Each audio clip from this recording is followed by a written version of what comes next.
त्यानंतर एक मोठी बातमी आहे। जरांगे यांच्या वक्तव्यावर मुख्यमंत्री उपमुख्यमंत्री अजित पवार हे नाराज असल्याची माहिती सूत्रांनी दिली आहे। तर फडणवीसांमुळे कोर्टामध्ये आरक्षण टिकलं असं सुद्धा या चर्चेमध्ये म्हटल्याचं सूत्रांनी सांगितलेलं आहे। तर फडणवीसांसंदर्भात केलेलं वक्तव्य सरकार खपवून घेतलं जाणार नाही अशी ही चर्चा झाल्याची माहिती सूत्रांनी दिली आहे। सह्याद्रीवर मुख्यमंत्री आणि दोन्ही उपमुख्यमंत्र्यांची बैठक झाली होती। तर जरांगे पाटलांच्या आक्रमक भूमिकेबाबत सुद्धा यामध्ये चर्चा झाल्याची शक्यता वर्तवली जाते। सह्याद्री अतिथीगृहामध्ये बंद दाराआड राज्याचे मुख्यमंत्री आणि दोन्ही उपमुख्यमंत्र्यांमध्ये थोड्याच वेळापूर्वी चर्चा झाली होती आणि या चर्चेमध्ये याविषयी सुद्धा चर्चा केल्याची माहिती समोर येते आणि त्या चर्चेमध्येच नाराजी व्यक्त केलेली आहे राज्याचे मुख्यमंत्री आणि त्याचबरोबर उपमुख्यमंत्री यांनी अशी माहिती समोर येते। दरम्यान ही बैठक अजूनही सुरू आहे। तर काही वेळापूर्वीच या बैठकीला सुरुवात झाली होती। आपल्या प्रतिनिधी ज्योत्स्ना गंगणे यांनी याविषयीचे अपडेट आपल्यापर्यंत पोहोचवलेले होते आणि या बैठकीमध्ये नाराजी व्यक्त केल्याची माहिती समोर येते आणि त्याचबरोबर फडणवीस यांच्यामुळेच मराठा आरक्षण कोर्टामध्ये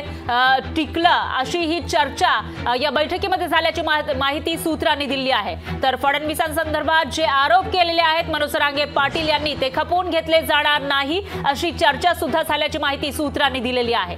तर सह्याद्रीवर मुख्यमंत्री आणि दोन्ही उपमुख्यमंत्र्यांच्या बैठकीला थोड्या वेळापूर्वी सुरुवात झालेली होती आणि यामध्ये जरांगे पाटलांच्या आक्रमक भूमिकेबाबत सुद्धा चर्चा झाल्याची माहिती समोर येते आहे। दरम्यान आता या बैठकीनंतर राज्याचे मुख्यमंत्री आणि दोन्ही उपमुख्यमंत्र्यांकडून अधिकृत प्रतिक्रिया नेमकी काय आहे ते बघावं लागेल।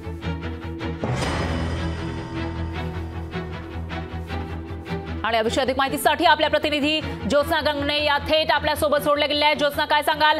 थोड्याच वेळापूर्वी राज्याचे मुख्यमंत्री आणि दोन्ही उपमुख्यमंत्र्यांची बैठक सुरू झालेली होती, बंद दाराआड चर्चा सुरू आहे आणि याच्यामध्ये जरांगे पाटील यांनी जे गंभीर स्वरूपाचे आरोप केले त्याविषयी सुद्धा चर्चा झाल्याचं कळतंय। काय अपडेट्स आहेत त्याविषयी?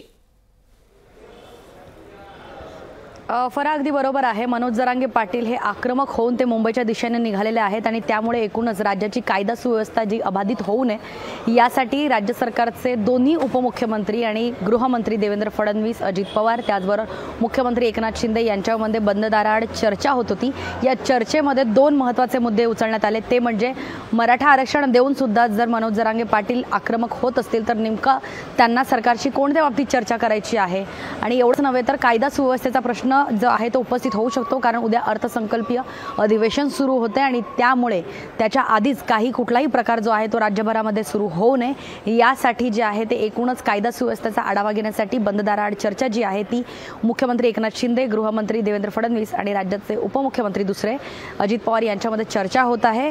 विशेष म्हणजे या चर्चेमध्ये जे आहे ते असंही सांगण्यात येत आहे की जे काही स्थानिक आमदार असतील, खास करून महायुतीचे स्थानिक आमदार असतील, त्यांना सुद्धा सूचना देण्यात येणार आहेत की कशा प्रकारे त्यांच्या मतदारसंघामध्ये जे आहे ते राज्य सरकारने जे 10% मराठा आरक्षण दिलेलं आहे ते आपल्या मतदारसंघामध्ये जे मराठा समाज आहे त्यांना खास करून समजावून सांगायचं आहे।